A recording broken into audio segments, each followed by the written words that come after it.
The first Unreal Tournament is a pretty fantastic game. The sequel, Unreal Tournament 2003, seemed to be forgotten after the release of Unreal Tournament 2004, but I can understand it since it's essentially an improved version of 2003. I think the series is interesting because even though the games are multiplayer focused, they offer extremely fun single-player experiences thanks to excellent bot AI. These are basically first-person shooters that can appeal to any fans of the genre thanks to all the customization options they offer the player. Developed by Epic Games and published by Midway Games, Unreal Tournament 3 was released for PC in November 2007, PlayStation 3 in December of that same year, and Xbox 360 in July 2008. This new entry brought with it the new Unreal Engine 3, which already made an appearance in Epic Games' own Gears of War, released in 2006. One of the coolest things about this game is that the PlayStation 3 version actually supports mods. I played the Black Edition for PC, which includes all prior patches of the game, and the free Titan Pack expansion, which included new maps, game modes, and the Titan Mutator. I downloaded and installed all 5 community bonus pack volumes, with number 4 being the standout since it includes the Domination game type. I also downloaded and installed the Unreal Old Friends Map Packs Volumes 1 and 2, the Unreal Old Friends Extended Gameplay Map Pack, the Unreal Old Friends Deathmatch Map Pack, and the Competitive Map Pack. This review will also cover 2 major mods, the Crucible version 1.2, which adds new weapons, a new game type, and even new mutators, and MapMixer version 3.03, which basically gives players more control over everything. Links to everything I downloaded and installed will be provided in the description below. If you decide to install any of these or even other mods, please read the directions. So let's take a look at Unreal Tournament 3 and see what it has to offer.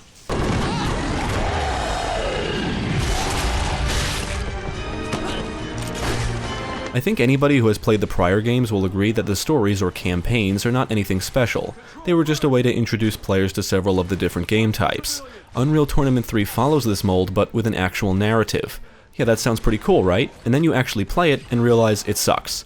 The funny thing is, it's basically the same concept as previous games. Each mission has you playing one of the game types, with a narrative wrapped around it all. Except the narrative is not interesting, and the campaign as a whole is just boring. There's not enough action, which I equate to there not being enough bots to make it exciting. I feel like every mission just kind of drags on, and you're basically going from cutscene to cutscene with several missions or game types in between. Every now and then you unlock cards that provide benefits or changes to the gameplay which can be applied before starting a mission. These include things like reduced enemy counts, more team members, increased starting health, and shit like that. Now, the actual story is just terrible and doesn't really revolve around the Unreal Tournament Championship like in previous games. So why each mission is a different game type never really makes sense, but the story laughably tries to connect it all together like it all means something. You play as Reaper, leader of the Ronins, a team of soldiers. The opening cutscene shows the team in combat with the Crawl, which were released by the Necrus on humans. Reaper is wounded and then rescued, and him and the team join forces with Malcolm, leader of a guerrilla force fighting the Necrus and Axon. Reaper seeks revenge on the Necrus and a Necrus operative he saw right before he passed out after getting wounded. You know what the funniest thing about the story is? It actually ends on a cliffhanger. The voice acting isn't great, even the dialogue shouted by human-type characters isn't that great. It was never great in the other games either, but at least it was somewhat humorous, even campy. That's not the case here, the dialogue is just annoying. And unfortunately, there's no more sexy announcer voice. When on a kill streak, you get to hear this guy. Double kill, multi-kill, ultra kill, monster kill, godlike. With a female voice announcing events like when a flag is captured or dropped, for example. You do unlock playable characters to use in multiplayer, I guess, by completing specific chapters of the campaign, but honestly, I would suggest just using a cheat to unlock them because playing through the campaign just isn't worth it. The Unreal Tournament games are not known for their stories, but they are known for their gameplay, and I would even say their customization options. So what can we tweak in Unreal Tournament 3, you ask? Sadly, not that much. The developers significantly reduced the amount of configurable options given to the player, and I believe this is all due to limitations of the console versions. I can't really prove it, but that's my guess. Outside of the campaign, there's obviously multiplayer, which I didn't try, and instant action returns where you can basically set up an offline multiplayer game with bots. You can, of course, set up your character, select what game type you want to play, the map, set up a map cycle, apply different mutators, and set how many bots. You still can't rename the bots in-game, but just like Unreal Tournament 2004, you can rename them by editing the game's files. The stripped customization options is why I would recommend downloading and installing MapMixer before jumping into anything. MapMixer gives you so much control that the only downside is that it's overwhelming. It comes with an overhauled menu interface, you can easily create multiple playable characters, and it gives you a ridiculous amount of depth in terms of customization and even randomization. There's 2 different ways to set up and launch a game. You can use the quick session, which basically replicates the options given in Unreal Tournament 2004, and then there's the advanced session, which is far more complex. There's a map list editor where you can set up and save different map lists, you can set up and save different sets of rules for each game type, you can even create custom game types based on your customization options. You can set up map sources, which are used to create auto map lists if you have that option selected in the Maps tab.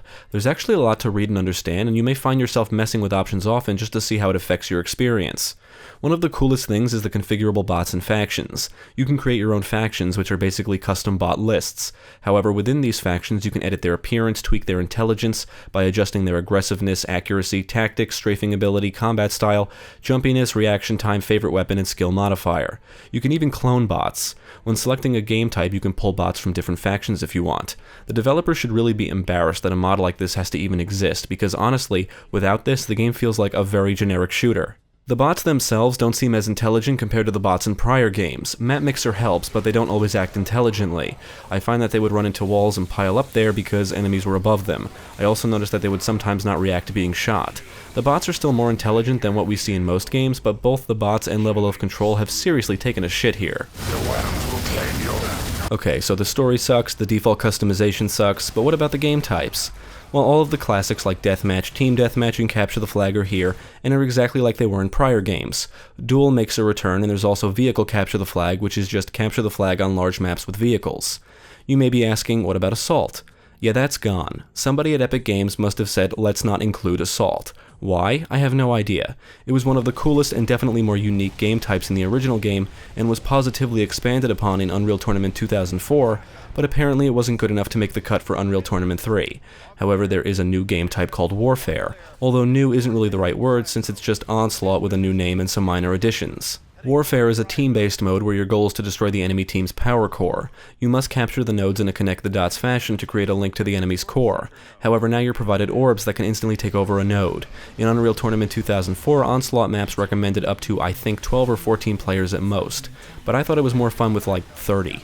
Warfare is basically the same thing. I would recommend playing it with a lot more players than what the maps recommend. I just found it more enjoyable that way. Now there's two actual new game types, Greed and Betrayal. Greed is a team-based mode where you collect skulls by killing enemies, and then you must take your skulls to the enemy base's hoop to score points. If you acquire enough skulls, you will be rewarded with power-ups like shielding and amplified damage. When you die, you drop all of the skulls you obtained. It can actually be a really fun mode. Betrayal sounds cooler than it actually is, in my opinion. All players are provided with an Instagib rifle, and you acquire points by killing enemies and even betraying your teammates. Betraying teammates by killing them will grant you the team's points. It's not a bad mode, but it's the Instagib feature I don't like. For those who don't know, Instagib rifles can kill opponents in one shot. Sadly, Domination, not even Double Domination, made the cut, but the original game type was included in Community Bonus Pack Volume 4. Domination requires your team to hold on to as many points on the map as possible for as long as possible to increase your score. The more points you control, the faster your score increases. There's even Domination game types for up to 3 or 4 teams. I think one of these packs included the Instagib Team Deathmatch game type, which is just Team Deathmatch with Instagib rifles. The Crucible mod includes a new game type called Road Rage. It's a team-based mode, and the objective is to destroy the other team's statue. The focus of this game type is vehicular combat. You can take over bases and outposts, where you can upgrade and enhance your vehicles using money earned from killing enemies, shooting barrels, ramming vehicles, and completing objectives. However, I believe this mode is best played with real players. The 2 Road Rage maps the mod comes with are enormous, and the bots don't seem to know what to do, so it just ends up being really boring. I'm in position. They're coming! Once you finally decide on a game type, choose your map, whether you're online or offline, everything should feel familiar. You can run, jump, double jump, crouch, strafe, and the Crucible mod enables you to sprint and even grab onto ledges. Dodging returns, and I immediately lowered the dodge double click time value to as low as possible since there is no off option. As you may or may not know, I found the dodge mechanic in the previous games to do more harm than good, and always ended up disabling it. But for those that find it useful, it makes a return. Now the arsenal in Unreal Tournament 3 is familiar and includes less weapons than the previous game. The Enforcer pistol returns and can be dual-wielded. You've also got the Impact Hammer, Bio Rifle, the Stinger minigun, Rocket Launcher, Flak Cannon, Sniper Rifle, Link Gun, Shock Rifle, Avril Longbow, and the Redeemer. Gun is the mine layer, shield gun, lightning gun, and grenade launcher among others. Now the Crucible replaces most of the default arsenal with new badass looking weapons. There's an assault rifle, shotgun, sniper rifle, trident machine gun, lightning gun, a new rocket launcher and pistol, and you can even carry a hammer as a melee weapon. When wielding the hammer, the view will switch to third person. There is some more depth to the combat when playing with the Crucible weapons. For example, some weapons, like the trident machine gun, have crazy recoil which can be reduced by crouching, and you can even perform different hammer swings and combos. The mod comes with its own configuration options like reducing the jumpiness of bots, regenerating health, and stuff like that. The mod makes changes to movement speed, getting shot messes up your aim, you can enable hints to display during gameplay, and there's quite a few little things you may not notice until you actually play it. And just so everyone knows, the Crucible was created by RuneStorm, the same team that brought us the Ballistic Weapons mod for Unreal Tournament 2004. However, I found the Crucible to have some serious annoyances. The weapons need to be reloaded, and for some reason the creators made the L key the reload button by default, which is not ideal, and I have not found a way to change it. The weapon icons at the bottom of the screen still represent the vanilla weapons, and I found the lightning gun to just be a very annoying weapon. You can charge it up for a devastating attack, but the primary fire unleashes this lightning beam, I guess, that grabs you or pushes you, and it's just annoying when you have multiple players and or bots using this thing.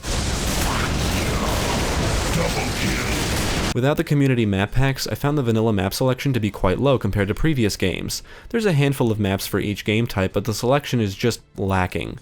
Weapons, health, and armor are still scattered around, as are power-ups like shielding and a damage amplifier. The maps are still set in random unconnected locations, so it seems, but if you enjoyed having hundreds of maps to choose from in Unreal Tournament 2004, you're going to be quite disappointed here. The translocator does return and functions exactly the same as it did in previous games. You use it to transport where the transport module lands. Whenever you select a game type with vehicles instead of a translocator, you're provided with a hoverboard. You can ride it at any time at the press of a button, and you can even use a grappling hook to hitch a ride with vehicles. However, if you get shot, you immediately fall off the hoverboard, which is annoying. The developers seem to be obsessed with vehicular combat, and I honestly didn't care for it all that much in Unreal Tournament 2004. I feel like vehicles are just needed because the maps are so huge.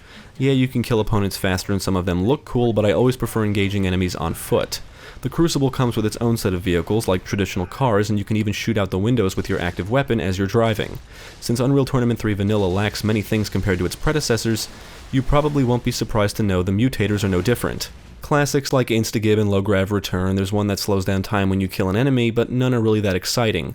Titan is the standout. You can grow into a large killing machine by killing more and more enemies, but that's really it. There's no real depth to it. In fact, with bots, I find that they start transforming much later into a match and manage to kill you instantly wherever you are, then they just don't stop. The Crucible mod itself is just a set of mutators, but there are some unique ones like the hammers vs pistols one. It's exactly what it sounds like. You're equipped with a hammer and a pistol for the entire match. The Crucible melee mutator lets you play with only hammers. The Bloody Hell mutator amplifies the gore, so that's pretty cool. The visuals are definitely an improvement compared to prior games. The textures look better, the weapons look better, and the animations are solid. The reload animations in the Crucible mod are quite something actually, specifically the rocket launcher. A little claw thing comes out and reloads the rockets. It's awesome. Overall, the game is much darker in tone, and everything just has this gritty feel to it. The colors are more washed out, and it just doesn't have the same style as previous games, but the Crucible maps do include a good amount of color. I also can't help but think of Gears of War whenever I play this, and even Bulletstorm for that matter. Although I should say Bulletstorm resembles this since it came out later. It's not that surprising since all three of these games were created by the same developer and run on Unreal Engine 3. During this era, Epic Games loved creating big bulky characters and bulky weapons, and they felt the need to make 3 separate games share the same visual style, with Bulletstorm looking the best in my opinion. Even the way the map environments look and feel remind me of Gears of War. I don't know, I just can't shake this Gears of War feeling. I'm not going to say this is Gears of War in first person because it's not, but I can't say the visual style is unique. I did find the lighting to be a mixed bag. Overall it looks good, but some areas are just too bright, and anything with light or that lights up in some way just has an extremely bright glow to it, making the presentation look ugly at times. Now the audio is actually quite good, with powerful weapon sound effects and explosions, and the Crucible weapons just sound brutal. The music, on the other hand, is just forgettable in my opinion. The previous games had some catchy and memorable tunes. Besides the menu music, none of the songs in Unreal Tournament 3 stand out to me. Performance-wise, the game ran fine, however I should warn you that when you first fire up the Crucible mod, it could take up to 15 minutes to load into the map the first time you play. It shouldn't happen again after that. According to what I researched, this is because it's loading or caching all of the shaders. Other than that, I experienced no real glitches or bugs or framerate dips. It was a smooth experience all around.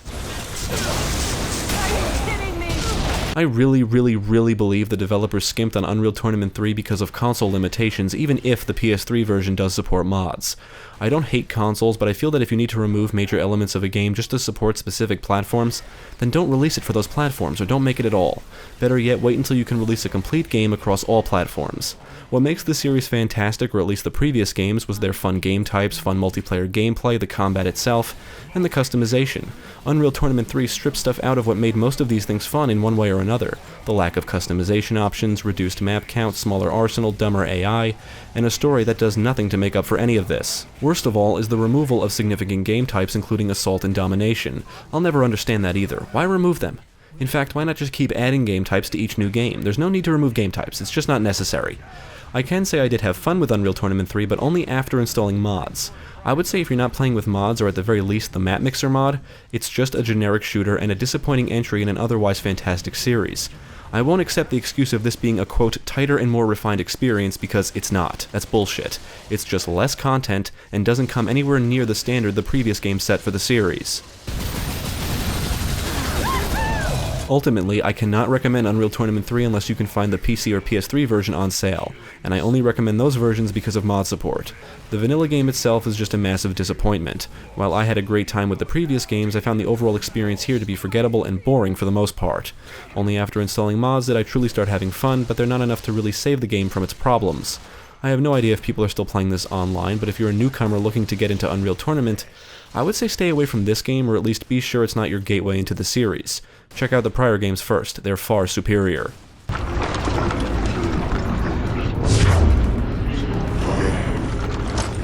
Only one person who want plans. That makes you next, Malcolm.